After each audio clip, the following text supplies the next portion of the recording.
Hello my dear friends, welcome back to fitness Fridays. हमने अभी तक बात करी मसल हाइपरट्रोफी के ऊपर। मसल हाइपरट्रोफी क्या होती है, उसके बाद हमने डिस्कस किया आप उसे अचीव कैसे करोगे with different types of training. आज बात करने वाले हैं न्यूट्रिशन के ऊपर। काफी इंटरेस्टिंग टॉपिक होने वाला है। Stay tuned with us. जल्दी से शुरू करते हैं।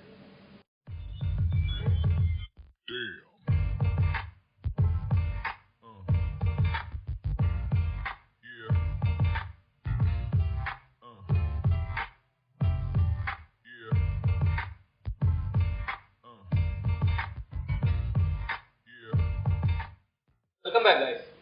सो अभी तक हमने बात करी ट्रेनिंग की, मसल हाइपरट्रोफी की, इन सारे टॉपिक्स को डिस्कस किया, लेकिन न्यूट्रिशन एक बहुत इंपॉर्टेंट पार्ट प्ले करता है आपकी किसी भी फिटनेस रूटीन, रिजीम या जर्नी में। न्यूट्रिशन को लेके बहुत ज्यादा कंफ्यूजन रहती है लोगों के पास, और सबसे कॉमन जो कंफ्यूजन लोगों के अंदर देखने को मिलती है वो ये है कि मेरा डाइट प्लान कैसा होना चाहिए, मेरा डाइट प्लान बना दो, या फिर लोग ट्रेनर से भी कहते हैं, और किसी को इतनी एक्यूरेट नॉलेज होती नहीं है कई बार। इस वजह से आपका न्यूट्रिशन ही इम्बैलेंस रहता है और आप अपने जो गोल्स हैं उनको अचीव नहीं कर पाते हो। अब वो समझेंगे, लेकिन सबसे पहली जो चीज न्यूट्रिशन के बारे में बात करेंगे वो होता है सिग्निफिकेंस ऑफ प्रोटीन इनटेक। आपने हमेशा ये देखा होगा कि लोग बोलते हैं प्रोटीन हाई रखो, प्रोटीन अच्छा लो, अच्छी क्वालिटी का प्रोटीन लो। इन सारी बातों को आपने जरूर सुना होगा अगर आप फिटनेस में हो या थोड़ा बहुत भी आप अवेयर हो उस चीज से। तो इसमें जो प्रोटीन का इंपॉर्टेंस है उसको कभी भी आप अवॉइड नहीं कर सकते। आज इन्हीं के बारे में बात करेंगे। तो पहली चीज जो होती है वो होता है अमीनो एसिड्स। देखिए, अमीनो एसिड्स क्या होता है? Amino acids are building blocks of protein, और protein are the building blocks of cell. Basically आपको पता होगा ये चीज। सो अगर हम प्रोटीन इंटेक अच्छा रखते हैं तो वो प्रोटीन इंटेक जो हम प्रोटीन खाते हैं तो हमारी बॉडी उसको ब्रेक डाउन करती है अमीनो एसिड्स में। नाउ अमीनो एसिड्स भी different types of amino acids होते हैं। There are branch chain amino acids, there are essential amino acids. तो जो एसेंशियल अमीनो एसिड्स होते हैं वो हमारे मसल के ग्रोथ के लिए डायरेक्टली रिस्पॉन्सिबल होते हैं, बिकॉज अमीनो एसिड्स मिलके प्रोटीन बनाते हैं, प्रोटीन मिलके आपकी मसल सिंथेसिस में हेल्प करती है। तो जो फर्स्ट स्टेप होता है हमारा वो होता है branch chain amino acids. Now जब वो आगे बढ़ते हैं तो वहां पे आता है कि प्रोटीन लेने से आपके जो मसल ग्रोथ में प्रोटीन सिंथेसिस होता है मसल के अंदर, उसको स्टिमुलेट करती है। अब वो कैसे होता है? जब हम प्रोटीन कंज्यूम करते हैं तो हमारी बॉडी उनको ब्रेक डाउन करती है अमीनो एसिड्स में। जब हमारे ब्लड स्ट्रीम में अमीनो एसिड होते हैं तो हमारी बॉडी और सिग्नल प्रोड्यूस करती है कि हमारे मसल्स के अराउंड अमीनो एसिड्स का प्रोडक्शन इंक्रीज हुआ है, उनके जो एक्यूमुलेशन है इंक्रीज हुए हैं, और वहां पे जो मसल्स के अंदर प्रोटीन सिंथेसिस है वो प्रोसेस स्पीड अप होता है। मतलब आपने प्रोटीन कंज्यूम किया तो वो अमीनो एसिड्स में कन्वर्ट हुए और हमारे मसल्स में प्रोटीन सिंथेसिस इंप्रूव हुआ। जिससे आपको पहले भी मैं बता चुका हूं कि अगर आपके मसल में प्रोटीन सिंथेसिस अच्छा है तो आपको मसल ग्रोथ मिलेगी। अगर आपने अभी तक प्रीवियस वीडियोस को रेफर नहीं किया है, आई बटन में मैं लिंक दे दूंगा, आप जाके वहां पे भी रेफर कर सकते हो। Moving forward, repair and recovery. बहुत रील्स वीडियोस आपने देखे होंगे जिसमें लोग बोलते हैं कि प्रोटीन लो तो रिकवरी अच्छी होगी, प्रोटीन लो तो रिपेयर होगा आपका मसल ग्रोथ। बिल्कुल सही बात है अगर आप एडिक्वेट अमाउंट ऑफ प्रोटीन लेते हो। Now adequate amount of protein का क्या मतलब है? एडिक्वेट अमाउंट ये होता है कि आप अपने बॉडी वेट को पाउंड्स में कन्वर्ट करो, और जितने ग्राम्स आपके पाउंड में आ रहे हैं उतने ही ग्राम्स आपको प्रोटीन लेना। सपोज अगर किसी का बॉडी वेट 190 पाउंड्स है तो उनको 190 ग्राम्स ऑफ प्रोटीन लेना है।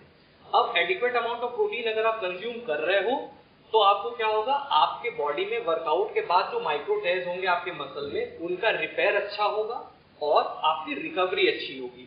सो अगर आप प्रोटीन अच्छा लेते हो, आपका रिपेयर अच्छा हुआ, रिकवरी अच्छी हुई, इसका मतलब आपके मसल ग्रोथ जो है वो इंप्रूव होगी, और आप रिकवर्ड हो तो आप अपने आने वाले वर्कआउट्स को भी अच्छे से परफॉर्म कर सकते हो। Next is importance in muscle hypertrophy. जब आप मसल हाइपरट्रोफी परफॉर्म करते हो तो क्या होता है, आप रेजिस्टेंस ट्रेनिंग करते हो, वेट ट्रेनिंग करते हो, उसके साथ ही साथ क्या होता है, आप प्रोटीन इंटेक अपना हाई रखते हो। जब आप अच्छी क्वालिटी का हाई ग्रेड प्रोटीन अपने आप को देते हो तो आप जब मसल हाइपरट्रोफी अचीव करते हो तो ये जो प्रोटीन इंटेक आपने लिया है ये आपके प्रोटीन सिंथेसिस को बढ़ाएगा और आपके मसल ग्रोथ में हेल्प करेगा। So protein intake along with muscle hypertrophy is very important. Moving forward, आगे आते हैं हम जो है हमारा हाई क्वालिटी प्रोटीन के ऊपर। देखिए, प्रोटीन जब भी आप लीजिए, आपको हमेशा डिसाइड करना होता है दो फैक्टर्स से कि प्रोटीन की क्वालिटी कैसी है। तो सबसे पहले आप देखते हो अमीनो एसिड प्रोफाइल। ये आपको बहुत हेल्प करेगा जब आप सप्लीमेंट खरीदने जाते हो। अगर आप कोई प्रोटीन का सप्लीमेंट खरीद रहे हो तो आप मेक श्योर करो कि आप उसके न्यूट्रिशनल कंटेंट में ये देखो कि उस प्रोटीन का अमीनो एसिड प्रोफाइल कैसा है। अगर अमीनो एसिड प्रोफाइल ऐसा है कि बहुत सारे अमीनो एसिड्स को फालतू में कंपनी ने लिख रखा है जस्ट टू इंक्रीज की दिखाने के लिए कि इसमें जी इतना प्रोटीन है, वैसा नहीं होता। आपको एसेंशियल अमीनो एसिड्स का ध्यान देना है। अगर वो उस प्रोडक्ट में अच्छी मात्रा में डाले गए हैं, मतलब उस जो प्रोटीन है उसका प्रोडक्ट अच्छा है, हाई ग्रेड प्रोटीन है। मूविंग फॉरवर्ड, सेकेंड चीज आप देख सकते हो वो होता है बायो अवेलेबिलिटी, जो कि हाई होनी चाहिए। आपने कई लोगों को कहते सुना होगा कि अगर आप वेजिटेरियन हो तो सोयाबीन खा लो, अच्छा प्रोटीन होता है। ठीक है, मानता हूँ, आप लैब में ले जाके सोयाबीन को टेस्ट कराओगे, बहुत ज्यादा प्रोटीन मिलेगा आपको, लेकिन उसकी बायो अवेलेबिलिटी का क्या, वो उतनी अच्छी नहीं होती। इसका मतलब अगर आप बहुत ज्यादा सोयाबीन खाओगे तब भी आपको कुछ बहुत ज्यादा यूजफुल प्रोटीन आपकी बॉडी के लिए नहीं मिलने वाला। On paper there is something different, वो आपको दिखेगा कि हाँ जी बहुत ज्यादा प्रोटीन है, लेकिन उसकी बायो अवेलेबिलिटी जो है वो काफी कम होती है, जिसकी वजह से हमारी बॉडी के लिए वो उतनी यूजफुल नहीं होती है।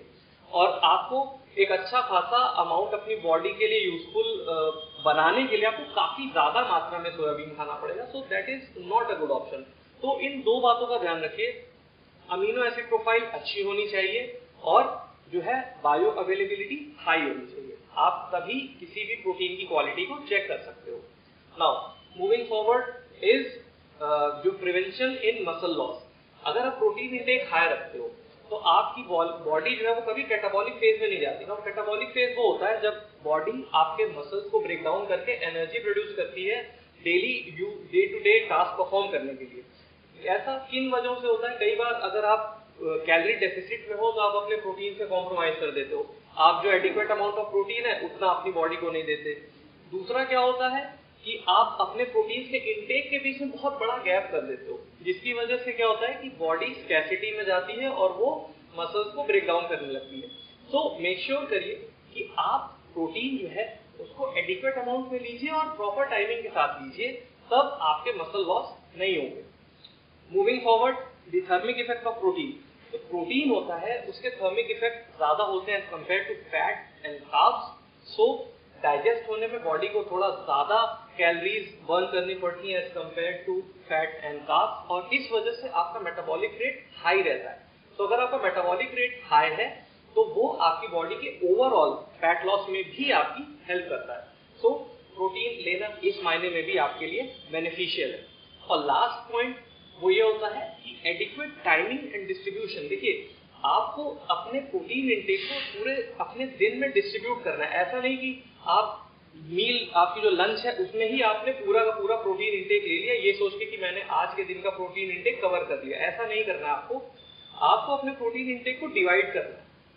रेगुलर इंटरवल्स में आप प्रोटीन कंज्यूम करिए और ध्यान रखिए कि आप अपने प्रोटीन का इंटेक जो है अपने वर्कआउट के आसपास हैवी रखिए। मतलब पोस्ट वर्कआउट आपको हाई प्रोटीन डाइट या हाई प्रोटीन मील लेनी है।